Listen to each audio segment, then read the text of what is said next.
नमस्कार दोस्तों, एक बार फिर से आप सभी लोगों का स्वागत है।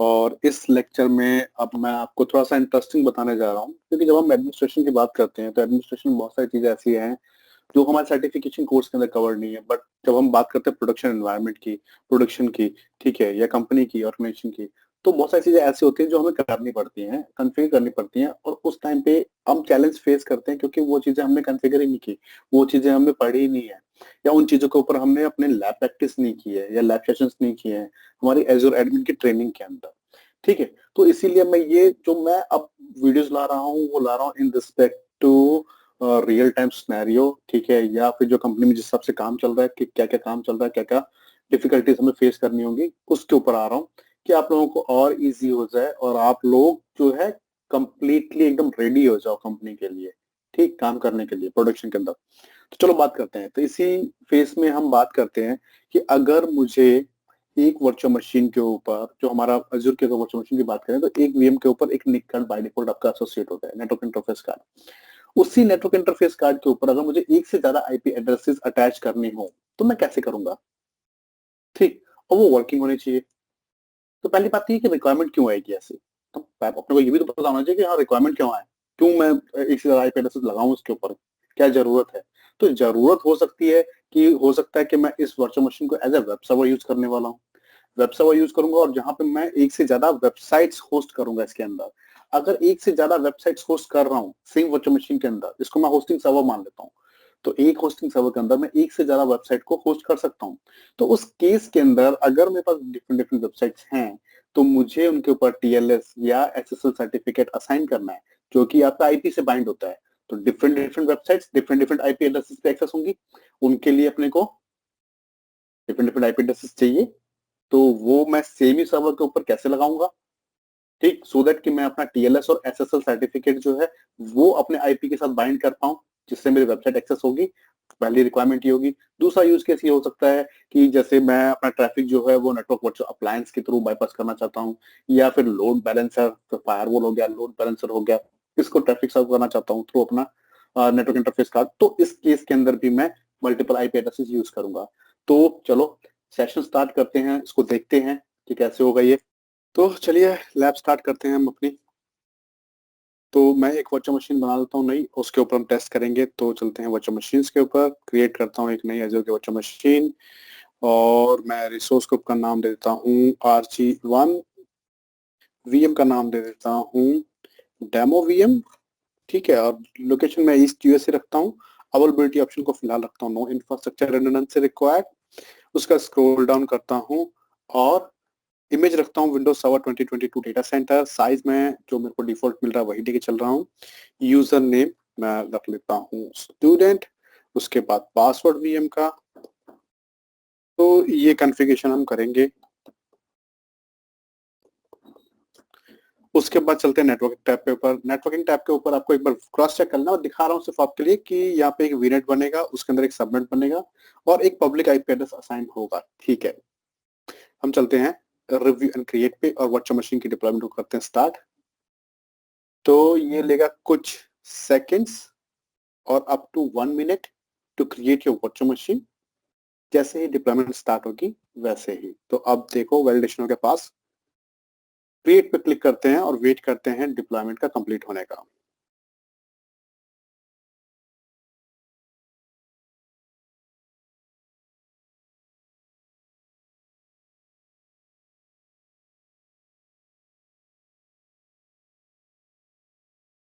तो ये डिप्लॉयमेंट होगी स्टार्ट। जैसे डिप्लॉयमेंट कंप्लीट होती है, फिर हम इसको वर्चुअल मशीन को कनेक्ट करेंगे और चेक करेंगे। तो वर्चुअल मशीन की डिप्लॉयमेंट हो चुकी है कंप्लीट, जैसा कि आप लोग देख रहे हैं। चलते हैं वीएम के ऊपर।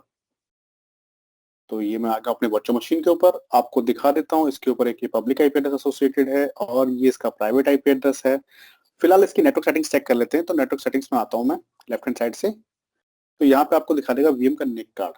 ये है वीएम का नेटवर्क इंटरफेस कार्ड जो आपको दिख रहा है। एक ही नेटवर्क इंटरफेस कार्ड है, ठीक, जिसके ऊपर आपको पब्लिक और प्राइवेट दोनों आईपी एड्रेसेस असाइंड है। तो चलते हैं पहले वीएम के अंदर, इसको चेक करते हैं। तो मैं कनेक्ट कर लेता हूँ वर्चुअल मशीन को, डाउनलोड करता हूँ आरडीपी को, रन कर लेते हैं आरडीपी।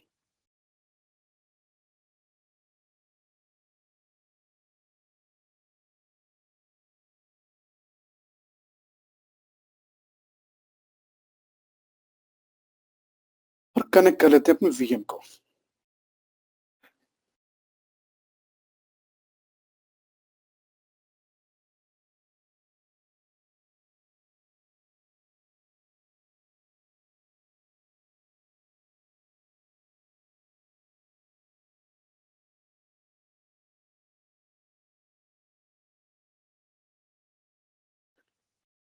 तो जैसे वीएम कनेक्ट हो जाएगी, अब देख रहे हो आप लोग, मेरे पास आरडीपी आ गया मेरे वर्चुअल मशीन का। तो सबसे पहला काम हम जो इसका डिफॉल्ट एड्रेस है उसको चेक करेंगे, डिफॉल्ट एड्रेस की सेटिंग को चेक करेंगे। उसके बाद मुझे इसके ऊपर मल्टीपल आईपी एड्रेसेस असाइन करने हैं और ये टेस्ट भी करना है कि वो आईपी एड्रेसेस काम कर रहे हैं। ठीक है, तो ये हम देखेंगे। मैं पहला फिलहाल के लिए कमांड प्रॉम्प्ट को ओपन कर लेता हूँ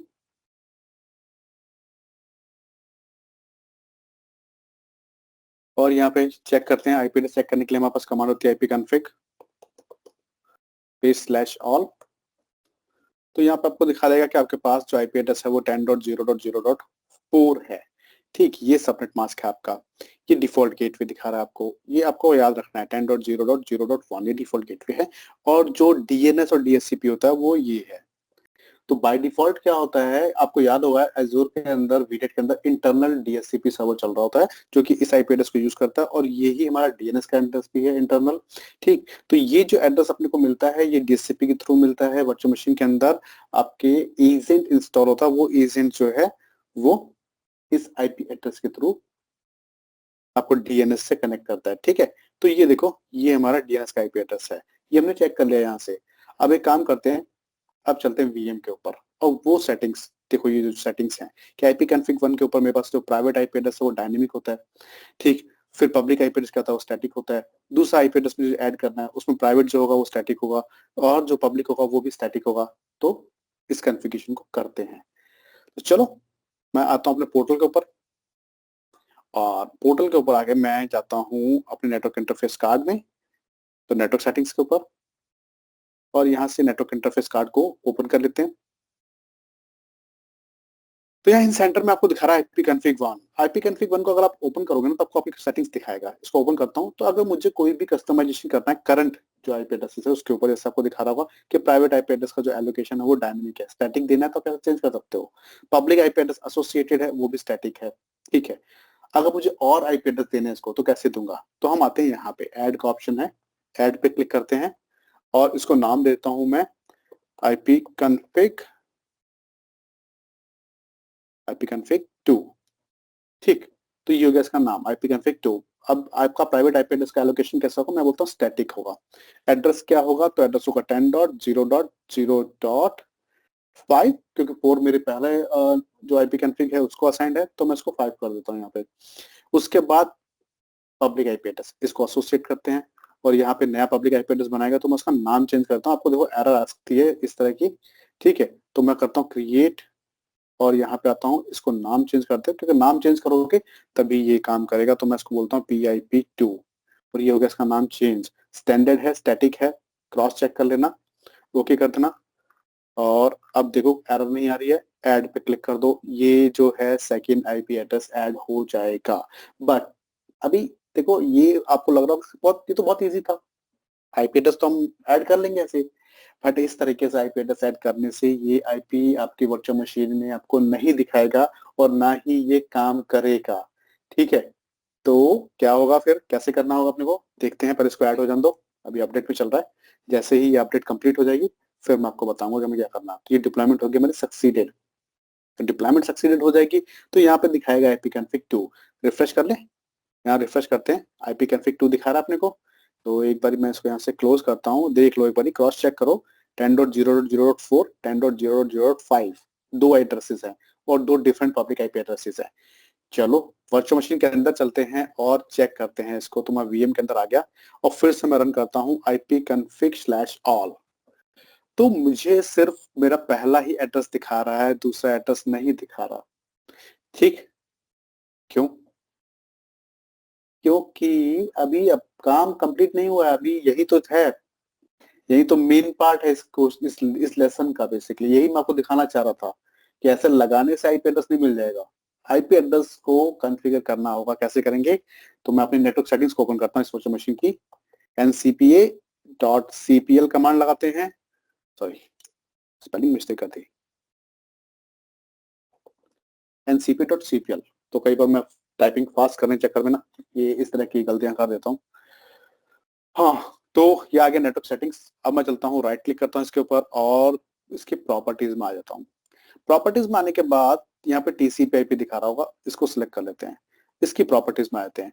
तो अभी जो मेरा एलोकेशन है वो डायनेमिक है, आपको दिखा रहा है, पर अगर मेरे पास एक से ज्यादा आईपी एड्रेसेस होंगे तो मैं क्या करूंगा, मैं यहाँ पे सिलेक्ट करूंगा use the following IP address, और यहाँ पे मैं मैनुअली टाइप करूंगा अपने आईपी एड्रेस। तो जो पहला आईपी एड्रेस है, पहला का मतलब मैं दिखा देता हूँ फिर से आपको, जो कमांड प्रॉम्प्ट आपको दिखा रहा है 10.0.0.4, ये मेरा पहला आईपी एड्रेस है।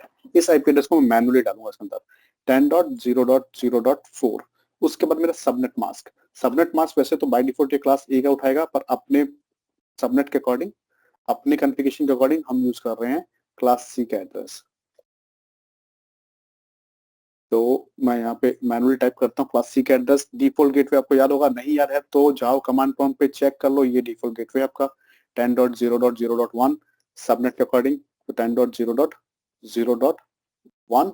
उसके बाद प्रेफर्ड डीएनएस याद है तो टाइप कर दो, जैसे मुझे याद है 168.63.129 एंड .16, ये मेरा प्रेफर्ड डीएनएस। आपको याद नहीं है, कमांड प्रॉम्प्ट पे जाओ और सिंपल है, यहाँ चेक कर लो, डीएनएस और डीएचसीपी दोनों का एड्रेस सेम ही होता है।